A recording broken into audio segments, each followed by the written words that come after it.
Hi, I'm Tim Kremer, the Executive Director of the New York State School Boards Association. Welcome to this edition of Newsmaker. My guests are Mary Beth Woods, the Executive Director of the New York State Workers' Compensation Board, and the General Counsel to the board, David F. Wertheim. Welcome. We're so glad that you're both here. This is about paid family leave. Why would the Workers' Compensation Board be the ones responsible for administering this program? That's a great question. Actually, the paid family leave program is under the disability benefits law, and the Workers' Comp Board is responsible to administer the disability benefits law, so it was kind of a natural fit to put paid family leave under the Workers' Comp Board. Because they have kind of a similar procedure associated with them? Similar. Okay, good. So how is the new paid family leave program different from any other forms of leave that an employee might have available to them?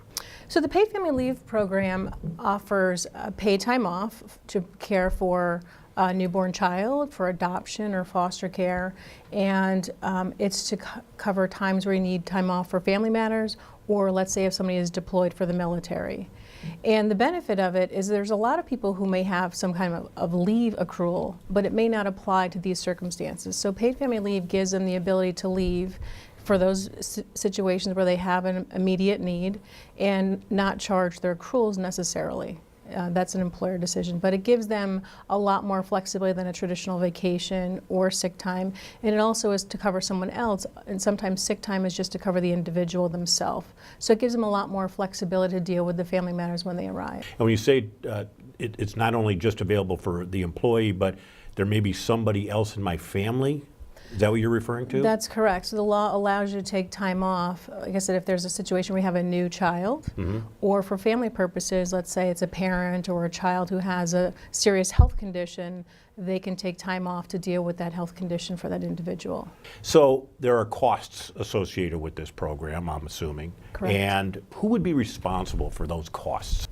So the cost is to be borne by the employees through a payroll deduction. It's 0.126 of their wages up to the statewide average weekly wage. And the employers will collect that money and then in turn use that to cover the premiums for the program. So an employer is required to get a policy, or they can choose to be self-insured, but typically the majority of them will be through policies. It'll be a rider on their disability benefits policy. Now you mentioned that public employers can opt in, private employers must do this. Why was the law written such that only private employers were mandated and not the public employers? So that's largely a function of just how the statute was drafted and where paid family leave was placed. Like Mary Beth was mentioning, it's part of the disability benefits law, and the disability benefits law is part of the workers' comp law, which is why we're here. Yeah. So under the disability benefits law, which is the short-term disability benefit, it's very different from paid family leave. It's much less a maximum benefit than paid family leave will be, but it's in the same statute. So in that statute, public employers are afforded the opportunity to provide it, but it's not mandatory, and the state actually is not allowed to offer disability benefits. Under paid family leave, the opt-in for public employers is there, and it's also there for the state. So it actually is a little expanded, and now all public employers in the state have the opportunity to opt in. And so it's subject to collective bargaining if collective bargaining applies. If collective bargaining doesn't apply, the governmental unit can choose to opt in. In terms of the philosophical question of why, that's really a question for the legislature and the governor. So this was part of the 2016 executive budget. Passed by the legislature, signed by the governor to structure it in this way. I don't know if you're aware, but have the private employers who are now mandated to offer this, have they resisted this? Is this something they've embraced? I think it depends on the employer. A lot of large employers already have some form of family leave. It may be more limited towards bonding than actual family care or the military. But I think a lot of the large employers really understand Paid family leave? A lot of them do have, well, it's not considered paid family, but it's paid leave. Paid leave. For family purposes. I see, okay. I think it's a challenge for the smaller employers in that they don't necessarily understand it. Under FMLA, they're not necessarily they don't have to have FMLA coverage. So the Family Medical Leave Act really only applies to people who have 50 or more employees. Yes. So this is a little bit of a nuance for small businesses in particular, because they're required to have coverage regardless of the size of their business. But I think if they get used to it, the premiums are covered by the employees, so it's a no cost to them. Right. And if you think about people with their family situations today, a lot of times it's both people working, and they just have a lot of things going on where that gives them maybe an ability to retain or attract people from other states who may not have that type of benefit and really decide for family purposes they'd like to have it. So it might be an attraction for them. We've had all kinds of conversations of late around hiring, employing, supervising millennials, and certainly time off, and certainly paid time off for family purposes. The type of things you're talking about is pretty high on the list of we want that to be in our benefit list. So I get it. It could be a burden for some of these small employers, but you might not be able to attract the talent you're looking for if you don't have benefits of this nature. You think it's because we have a kind of a culture that's shifting to a different set of values that is causing these kinds of programs to come into play? Yeah, I think you mentioned, the value of recruitment and retention, which a lot of that really stems from the fact that, for the vast majority of people, the economic model for their family is both parents work. Yeah. So you find yourself very much under the gun, and it depends on what kind of leave is offered by that employer, and so that definitely is part of the competitive landscape, and I think that there definitely has been a shift there. I like the fact that it's expansive into kind of multi-generational too, because you talk about the ailing parent or somebody who may need an elder care situation where I might have to take time off to go spend time with my mom or dad while they're perhaps in the final stages of life. There are some differences between that FMLA and the paid family leave, and one of them is under the FMLA, which is unpaid leave, unpaid time off. Right. If you're caring for a child, it's a child up to the age of 18. Under the New York paid family leave, the age of the child doesn't matter, and so there are obviously many people who find themselves in a situation that a parent needs to actually care for a child who may be over the age of 18, and that is covered. Why, as a public employer, would I want to opt into this? Well, one of the other major, I think, benefits to an employer as they're considering whether or not to opt in, a public employer, is the fact that if you, as an employer, allow your employees to use their accruals that they've built up to the extent that they exist, and they're taking those accruals for, let's say, a period of 8 weeks of leave, you're paying their full salary in that circumstance, if that's the way you've structured it. But then you can get reimbursed from the carrier. So to give you an example, if there's a teacher, let's say the teacher makes $1,000 a week, and in the first year it's up to 50% of the average weekly wage, so the paid family leave portion of that would be $500. So the employee would be paid $1,000, and then the employer would be able to be reimbursed $500 for that week from the carrier. So it is a way to offset costs. Do you think, you kind of mentioned this before, this is not a mandatory subject of bargaining? Am I correct? Well, it has to be collectively bargained for your employees that are represented by the union. So you have to collectively bargain for it, and if you opt into the program, those benefits have to be equal to or greater than the mandatory requirements under the paid family leave law. So the 8 weeks of paid family leave in the first year, growing to a total of 12 weeks by 2021. The half of the average weekly wage year one for it in 2018, growing to 67% when it's fully rolled out in 2021. So all of the requirements under the program today have to be met or exceeded in the collectively bargained version. Now let's go back to this. You're implying that this is phased in over time. That's correct. So we start in where you said 50% of the wages are paid in Year one, 2018. Year one, 2018. Mm-hmm. Going to 67% in 2021? Correct. Okay. And the employee's contribution, does that change over time? It will change over time. It really is benefits driven, and it'll be utilization driven. So year one, obviously we don't have any New York State specific experience, So they looked at benefits in other states, particularly New Jersey has a paid family leave program, and they kind of looked at what the utilization was and made some assumption for New York State as to how it would apply, and looking at what the average wage was for this current period of time for 2018 being 50%, they figured out roughly what the average weekly wage is. When it grows to its full implementation of 12 weeks and 67%, that rate, depending on utilization, might be slightly higher. Does this sit on top of the FMLA? Or It is it can run run at the same time? Right. Okay, all right. FMLA unpaid right now, and this would be paid family leave. So you probably wouldn't tap into the FMLA benefit? You're going to use it concurrently. So Okay. an employer is not going to find themselves in a situation where somebody is saying, I'm going to take 8 weeks, let's say, of my FMLA, and I'll charge it to accruals, and then when that's over, I'm going to take my paid family leave. They're designed to run concurrently. Okay. And so that's a situation the legislature anticipated and our regulations anticipated. If we got into a situation where, let's say I had a unionized workforce, and we were going to collectively bargain this, is it feasible that the union would say, we want you, the employer, to pay this in exchange for something else in the contract? I think it's feasible. So in collective bargaining situations, you could certainly agree to trade something for the employee contribution side, absolutely. Any of these public employers agreed that they are going to enter into bargaining on this?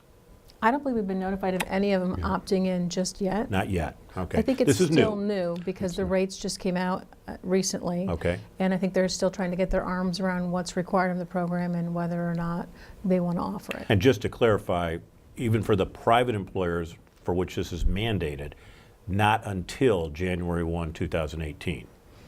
That's right. The coverage has to be in place by January 1 of 2018 for them, Right. not for municipal or people who can opt in. They can opt in at any point in time Anytime after afterwards. January 1st. Okay. And are there things that have to happen before January 1 when they have this in place? There are certain deadlines that have to be met beforehand? There's a notification requirement for municipals who choose to opt in.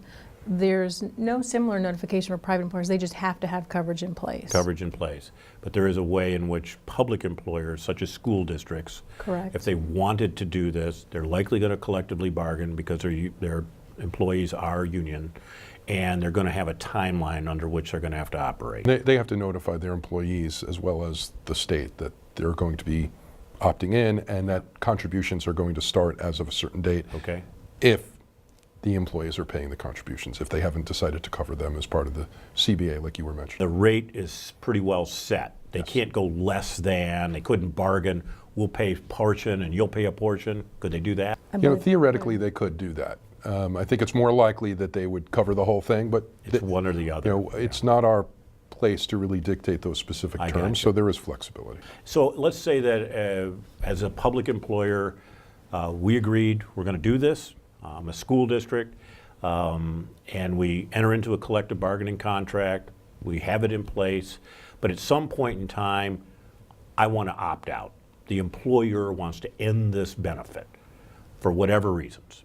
And we've collectively bargained it, and now we're at a point where we're collectively bargaining again, and I choose to put on the table, we want out of that program. Is that possible? It is possible. If you have collectively bargained in, you have to collectively bargain out. I assume it would so. be a parallel process. Yeah. So the statute has a provision that if an employer, a public employer is opting out, they can do so with 12 months notice so that any existing policies, any existing benefits that have started would be able to be taken within the first 12 months, which is the statutory period. You have a year to use a set of benefits from the date it starts. Right. So that's why the 12 months is put in there for notice. But collective bargaining means that you can choose a different notice time frame. So that too can be bargained. But the max, the standard is the 12-month notice. Okay. As an employee, I have no expectations I'm ever going to need this at all. There's no reason for me to be a part of this program. I don't want to have money taken out of my paycheck to support this. And yet my employer and my union have negotiated this. Can I opt out? You can't unless you can demonstrate that you'll never meet the eligibility requirements. So the Oh. eligibility requirements are 20 hours or more per week, you have to work 26 consecutive weeks. Okay. Or if you work less than 20 hours, you have to work 175 hours to become eligible. So if you're, Days. I'm sorry, days, thank you. So if you're, you can demonstrate that you'll never meet those requirements, you can sign a waiver and opt out.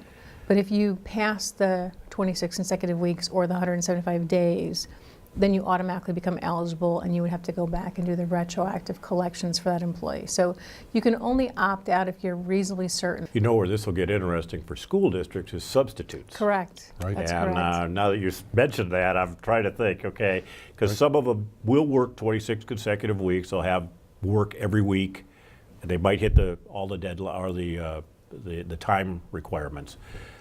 But some won't, and they only work sporadically on an as-needed basis. And so they would not, potentially not be eligible unless it was somehow bargained in to allow them. Right. I think that's the key. There's really two things. The first is that too can be bargained, and I think certainly for school districts that should absolutely be part of the specifics on the bargaining, because it can be agreed that the eligibility requirements will be less. You can't make it more, but you can make it less. Okay. And so if it makes it easier for record-keeping purposes for administration to have it be less, that can be bargained in.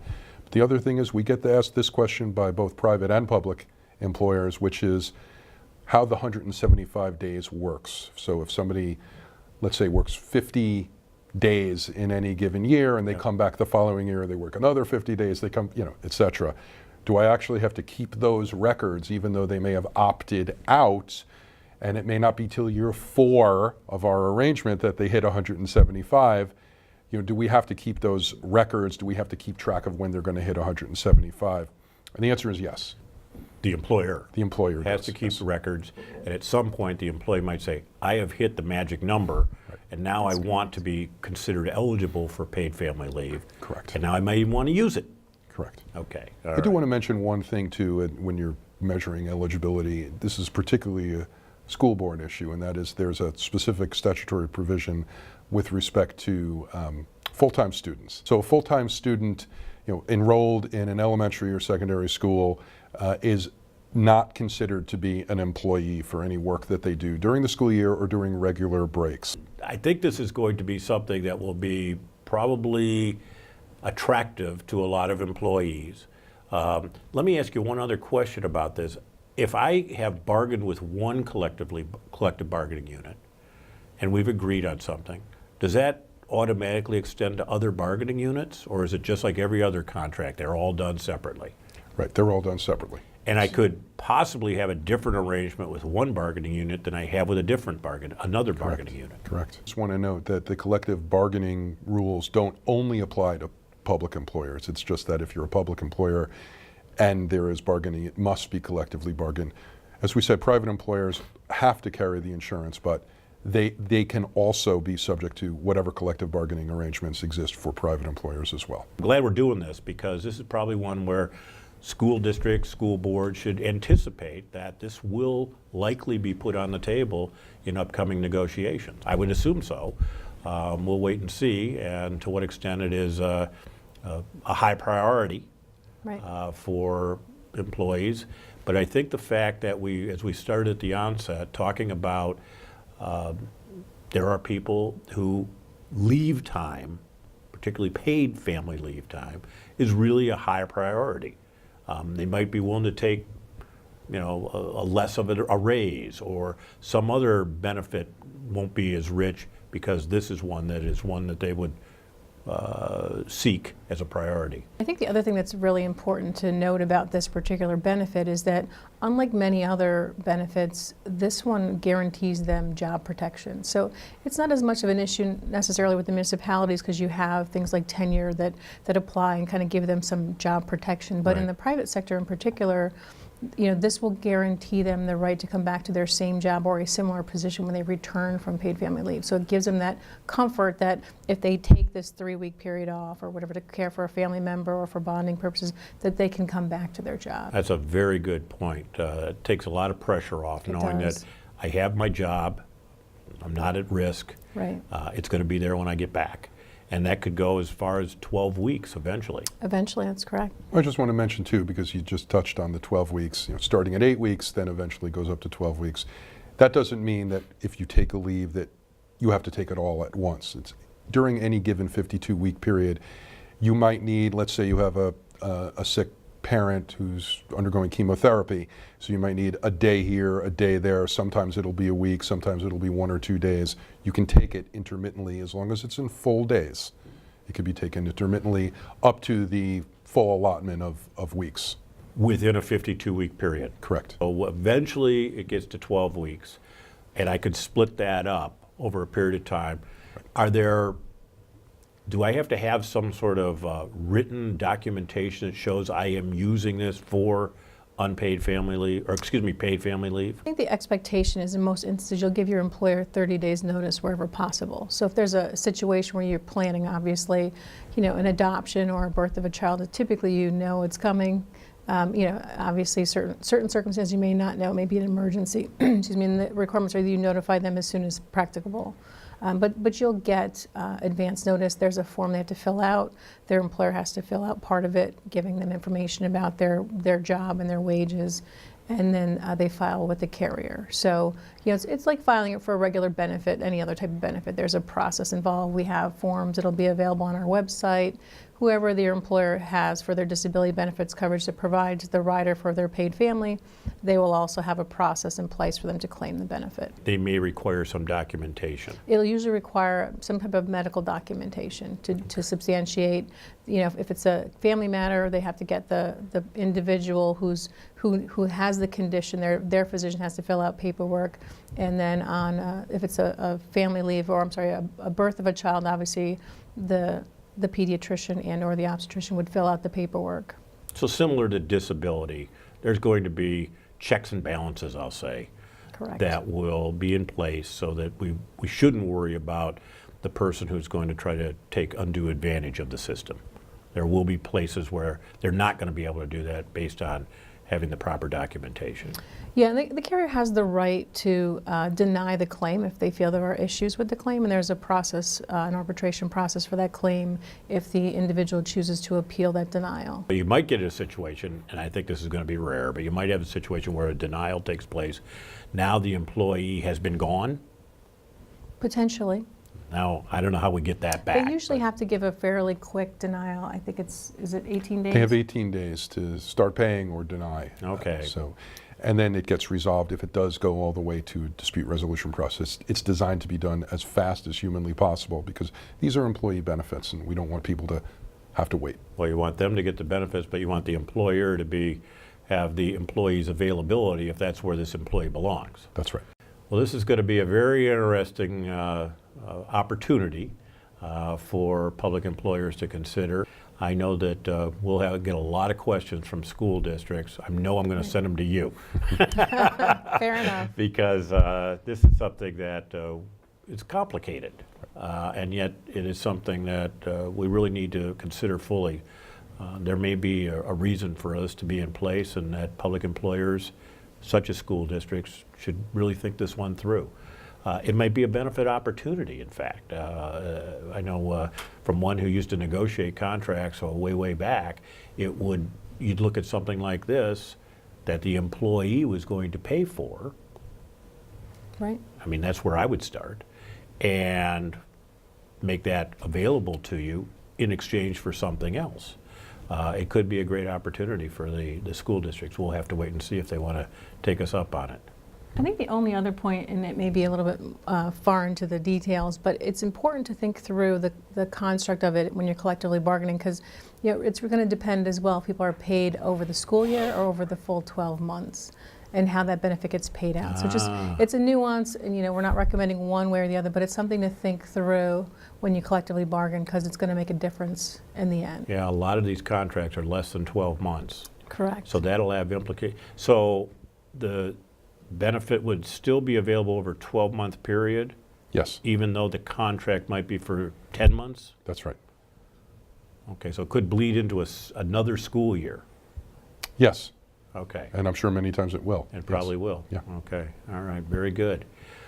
Well, Mary Beth, David, thank you so much for being here with Thank us you for today. having We us. really do appreciate it, and I'm sure that we will get plenty of phone calls coming our way, inquiries, and we'll look for an opportunity to reconnect with you and have people find out more about this important program. Great. Thank you so Definitely. much. Thank you so All much. right, thank you. You can find more information on my guests and the Workers' Compensation Board on the description section on YouTube. I'm Tim Kremer. Thanks for watching this edition of Newsmaker. Have a great day.